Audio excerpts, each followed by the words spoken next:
Limits. The CG1020 does not calculate algebraic limits because it's not a computer algebra system. So we're going to take a look at limits in the graph and table. We're going to do a graph table split screen. So we'll start in graph, execute. I've got three functions in there currently. Only one of them is selected. Sine of x over x, x squared minus 4 over x plus 2. That's going to create a hole. And then the last one is a discontinuity that is going to negative infinity as I go to the right and positive infinity as I go to the left. So let's select only 1 over x minus 2. We'll go ahead and draw that. That's what it currently looks like. I want to create a graph table split screen, so Shift Setup. I'm going to go down to dual screen and select G to T. That's going to create a graph and a table at the same time. There's nothing currently in there. We're going to start tracing. So as I go towards 2 to the right hand side of it, we're going to go from -1 side, so we're going to go from the negative side.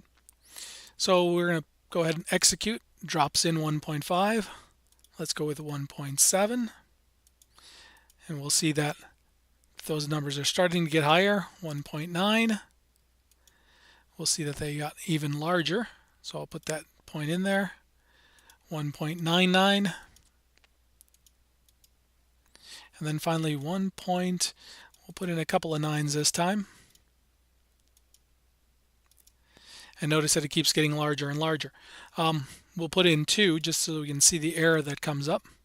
It says at 2 there's an error. I'll add that to the table. So as I'm getting closer from the left-hand side, it's going towards negative infinity. If I get slightly bigger than 2, we will notice that it comes back and it's starting up high. So then as we come down,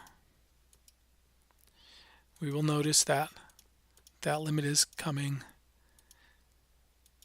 down, and after a little while we'll be able to see it and use the arrows. There it is. And we'll continue adding points. So there's your limit. Looking at it that way. If you'd like to look at the table, we'll exit. We'll go to menu. We can do the same thing from the table screen. In the table screen we've selected, so we're going to go ahead and set the table. We're going to start at -1.9 and actually I want to go at 1.9. 1.9 and at 1.999 and go in steps of 0.001. So we'll take a look at the table, and here is your table of values. We get the same kind of thing that we saw before. It is a very large table, but you'll notice that those are increasing. We can go ahead and graph the connected, and those are jumping off the screen so we don't see much. So let's go ahead and go back to the table. The graph, we'll take a look at some of the other ones. We'll look at a discontinuity that creates a hole. So we'll deselect. We'll select x squared minus 4 divided by x plus 2. The x plus 2 will cancel out with an x plus 2 on the top. You're going to be left with an x minus 2. So when we draw this, it's going to look like a line, but there's actually a discontinuity at 2.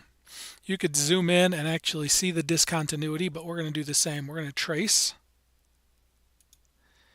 So we're going to trace, and we'll come up to -2 is where we have a discontinuity. So we'll start at like 2.1,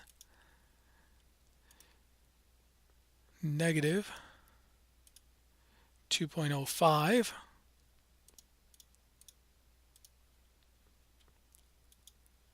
it's going towards 4, 2.001, very close to, oops, and I needed to be negative 2.001, very, very close to 4. When I type in -2, we will see that error again. And as soon as we jump on the other side of 2, we notice that we're back, whoops, at -2. We'll notice that we're just on the other side of 4. So there's a discontinuity that is actually a hole. Finally, the last one we're going to look at, we're just going to examine this one graphically. So we'll deselect. The last one is the sine of x divided by x.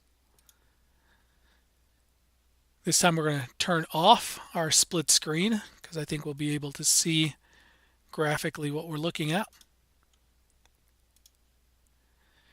I'm going to zoom in, so I'm going to use the plus key and zoom in. It appears that the sine, as we get to 0, is where we usually would have our problem. If we go ahead and trace, we will see that as we get closer and closer to 0, limit says 0, or error there, but it's getting very close to 1.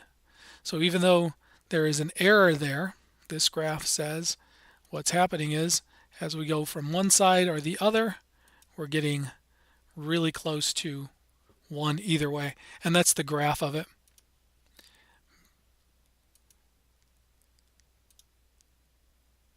We'll exit. Let's see if we can zoom in on that discontinuity. We probably won't be able to see it because of the hash mark up there. So there's a discontinuity there. So that's a couple of ways to examine limits graphically and graphically with a table.